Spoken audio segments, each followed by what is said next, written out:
Do not forgive. A very harsh statement.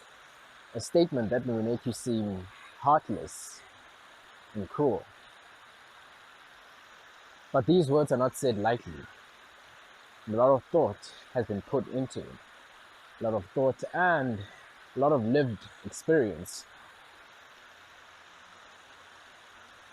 I'll say these words because forgiveness goes hand in hand with difference. Through my experiences, through my life, I found that the more I grew, the less I forgave, the more I came to understand difference and its impact in my life, my relationships, and the way I move about in the world. So I say these words, and you may ask yourself, who exactly should you not forgive? Who is this person that is not being forgiven? For what acts have they committed to warrant this harsh, cruel, and permanent punishment? You shouldn't forgive people that are not worthy of the forgiveness. And I think I'd go as far as to say that you shouldn't forgive in general, for forgiveness blinds you and it clouds your judgment and impedes your spiritual growth and keeps you from your spiritual purpose. What are these situations where forgiveness is required? Well, forgiveness usually occurs between two parties, two opposing parties, it may seem. Maybe between you and a friend, you and a close partner, a family member, or anyone you have come to know. In this relation, in this act of forgiveness, there's the victim and there's the perpetrator. As you go about negotiating whatever event that had happened to warrant this forgiveness, for the perpetrator to ask for forgiveness, the victim may ask for justifications or make justifications themselves for the actions that were committed, why they were committed, how they were committed, what happened or what influenced these actions, and maybe through that thought, through that process, if there is a good enough justification, forgiveness is warranted and we can move on. Well, as you can see, these justifications require knowledge. And most importantly, when people are forgiven, they are forgiven because they acted in ignorance. They did not know what they were doing, and therefore may have caused harm, may have caused damage to whatever party, to whatever person that happens to be the victim in that situation. And in some sense, when you think about forgiveness, you do not really come to forgive people that you do not know, people that you do not have a relationship with. Most of the time, when people ask for forgiveness, they ask for forgiveness from people they have a history with, people they have spent time with, broken bread with, lived with, shared their lives with. You do not really forgive someone you do not know, for they are an alien, an outside party.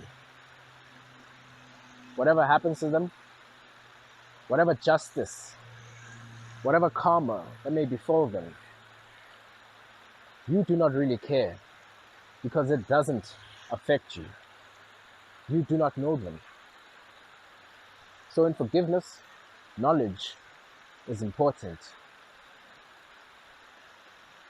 So in this knowledge, the only time justification is important, when a reason is necessary and required, is when ignorance is lacking, when the perpetrator committed the act, caused the damage, in full knowledge that they would cause harm, that they would destroy and denigrate. And in some sense, when ignorance is lacking, this falls into the realm of maliciousness.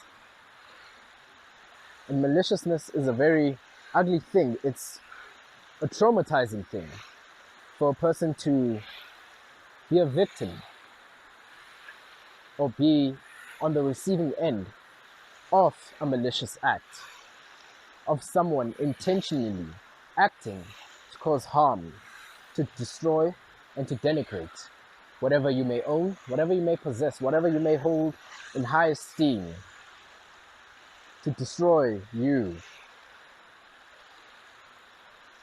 And in some sense,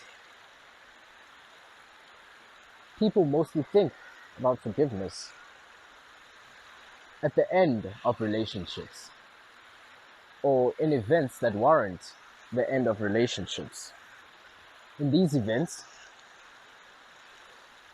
a lot of people come to the knowledge, come to learn about a specific word, a specific character, mainly a narcissist.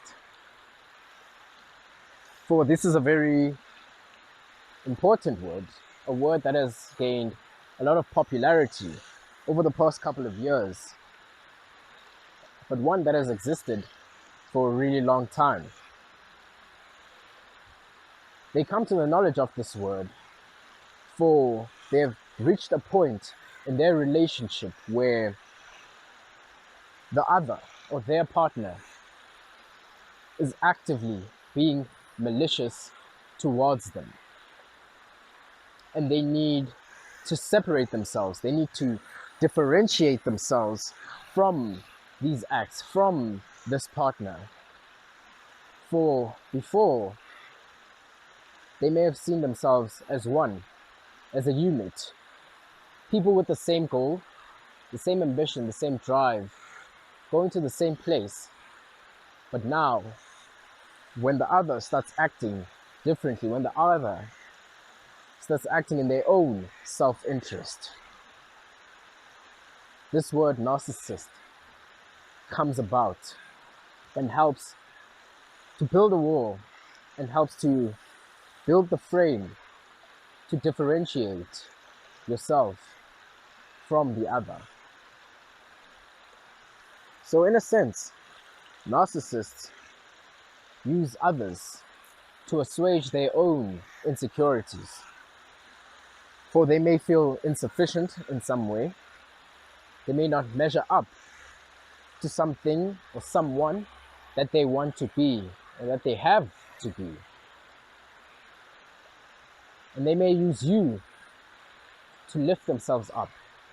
They may use you as a pedestal, as a stepping stone to rise, to be perceived as better, to perceive themselves as good enough. But insecurity is not enough to drive these acts. For someone to be malicious towards you. For we are all insecure. We all have our own insecurities, and those insecurities don't lead us, don't push us to commit malicious acts, to commit acts that destroy. For there's a feeling, there's something more primal, something more destructive, and that is envy.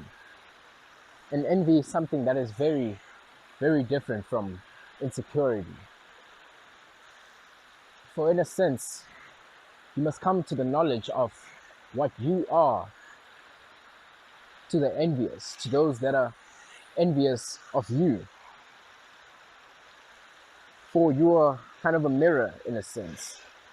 You are walking proof of their shortcomings, their shortfalls, their insecurities, of everything they did not live up to, everything they did not become, could not become.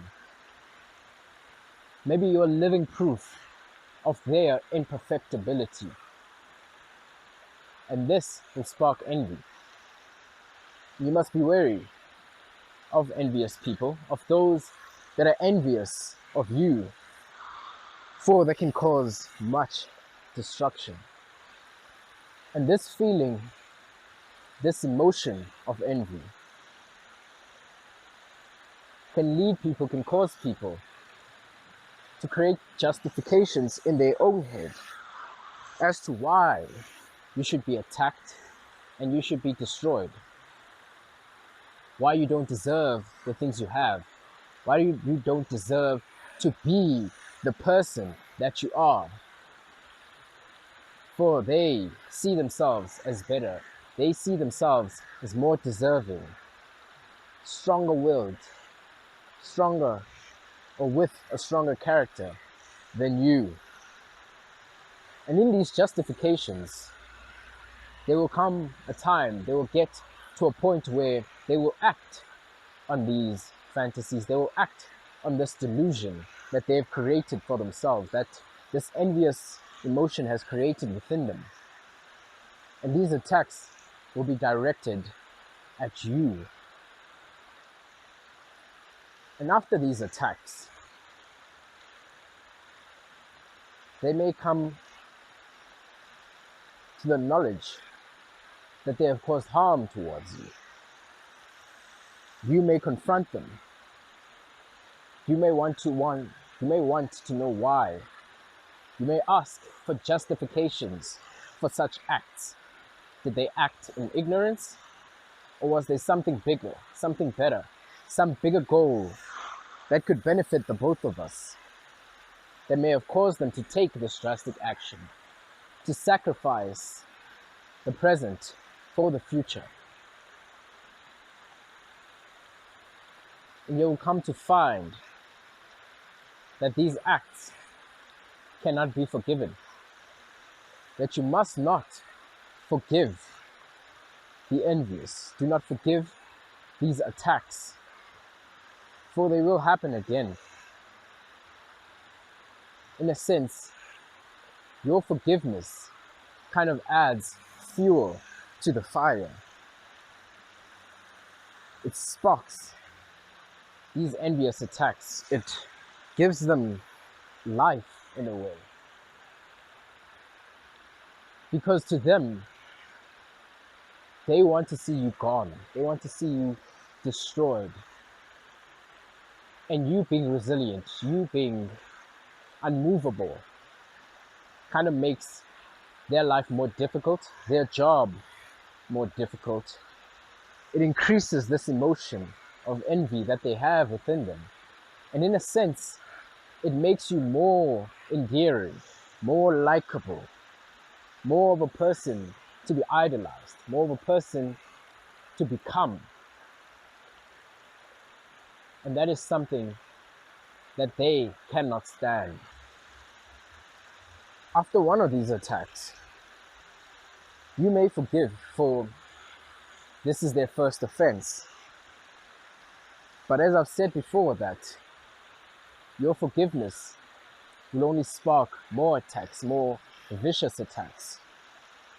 And in a sense, after the second attack, you cannot forgive anymore because of ignorance. This is not their first attack. This is not their first offense. In a sense, now you would have to ask some deep questions as to, can I help them? Can I change the way they think, change the way they act? And the answer is no, that you cannot change them. You cannot save them from themselves. You cannot save them from this envy that they feel inside. For self-work, self-development, it takes time. And it also takes willpower, effort, and dedication. Things that you cannot give a person. Things that you cannot evoke within the spirit of a person. In a sense, in you trying to save them, in you trying to change them. This process will take time, and this is time that you do not have. For you are interacting with a hostile person, with a person that keeps attacking you, with a person that doesn't want you in their environment because of the way you make them feel, because of the insecurities that you make them see. For in a sense, you must understand that the envious is miserable, and misery loves company, your company. For in a sense, the difference between you and that whom is envious of you creates an adversary. And this adversary is the one that evokes these emotions, that evokes these malicious acts, these acts of vengeance, these attacks and acts of destruction. For you must understand where this comes from. For we are not blank slates. And the person trying to become you will always fail. For without the blank slate, envy is inevitable. To not forgive is not to hold a grudge. It's not to seek vengeance upon those that have wronged you. It's not to wish for harm to come to them, wish ill upon them. To not forgive is to remember the act, to remember the pain, and to not give a second chance to them, a chance for them to hurt you again, a chance for them to finally find a way to fully remove you, to fully destroy you.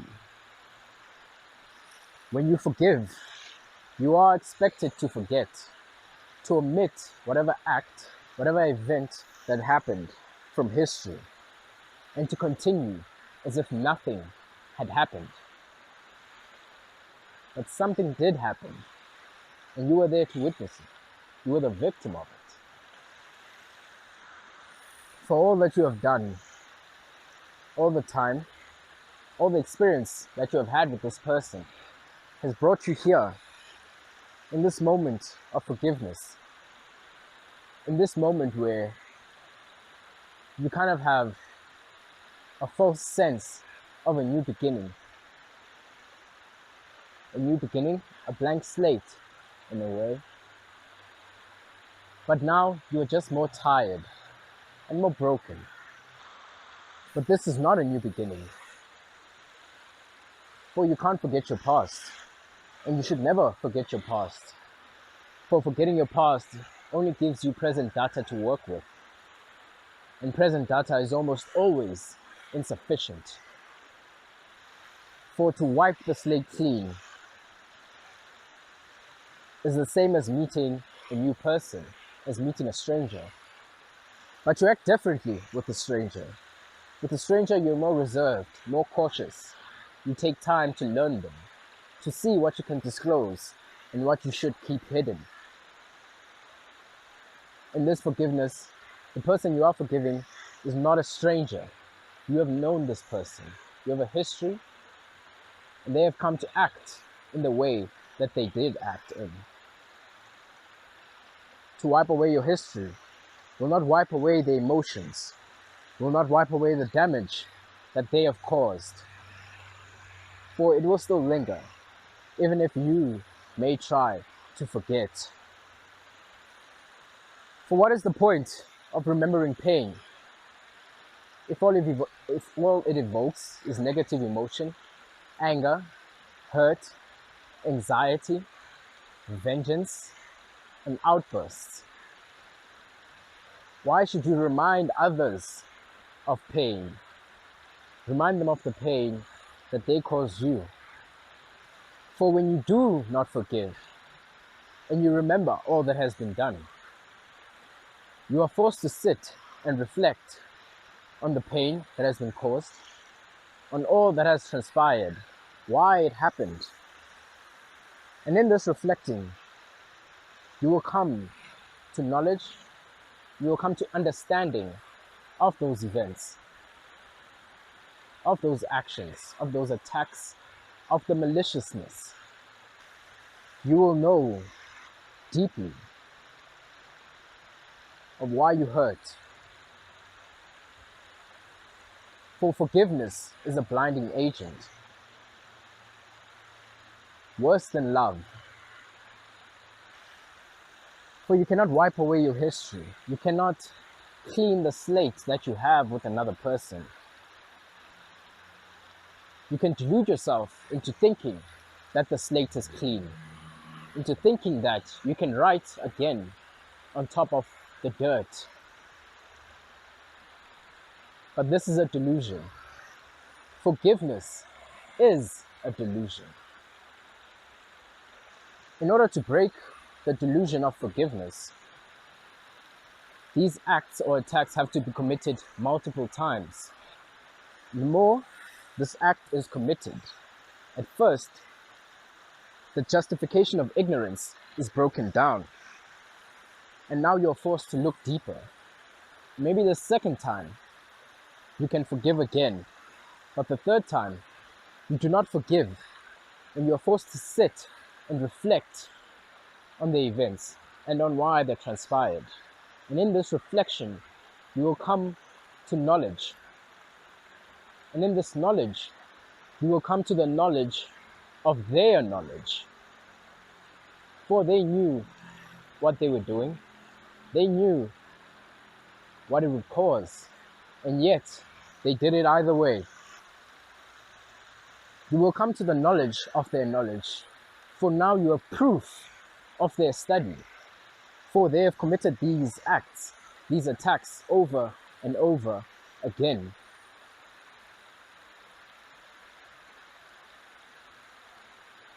They cannot feign ignorance. They cannot say they did not know. And you also know that they know because you were there to witness their learning. And with this knowledge, you will come to the understanding of the dynamic of your relationship. And with this understanding, you will come to the wisdom that you cannot forgive. Because of your lack of understanding of difference, you will keep attributing ignorance to A-class students. For as you come to the knowledge of their knowledge, you know that you cannot teach someone that already knows. You cannot change them with knowledge that they already possess.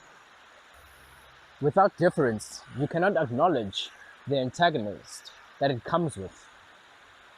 You cannot attribute malice to their acts because you do not know or understand the differences between the two of you. We are all different, and we tend to form relationships, we tend to form partnerships with those people that want the same thing as us. And in this pursuit of this common goal, others may progress faster and further than others. And when this gap is created, when there is this difference, an antagonist arises. And this antagonist brings envy. Envy that grows deeper, that grows stronger, the wider this gap grows. And the worst part is that when people identify that you are a forgiving person, they will give you reasons to forgive them for. For they will act in their own self-interest because they know that your forgiveness is guaranteed. This act of not forgiving is a paradox because in order to come to the knowledge that you must not forgive, you must not forgive.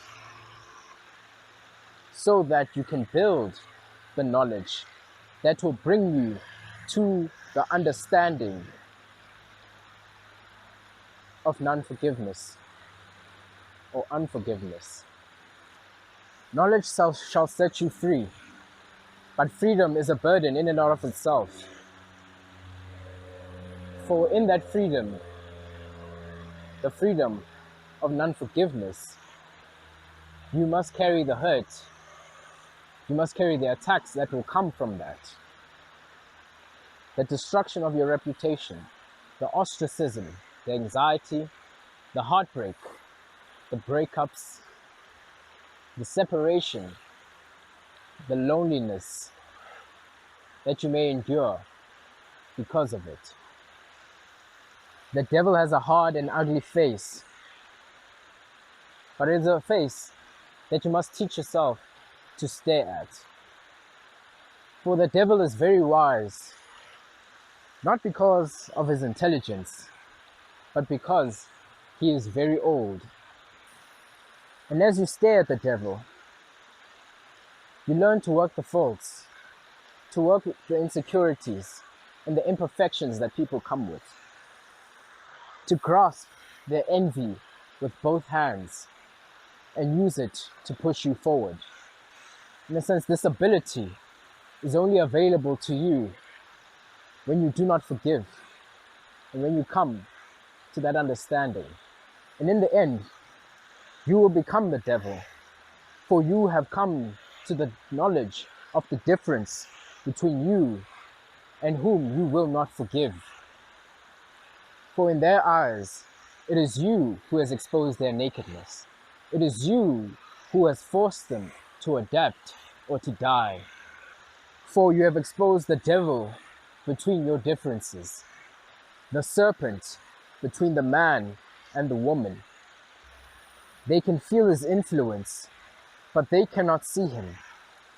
You have exposed the serpent within you. You have force-fed them the apple, and now the fall has begun, and you yearn for judgment.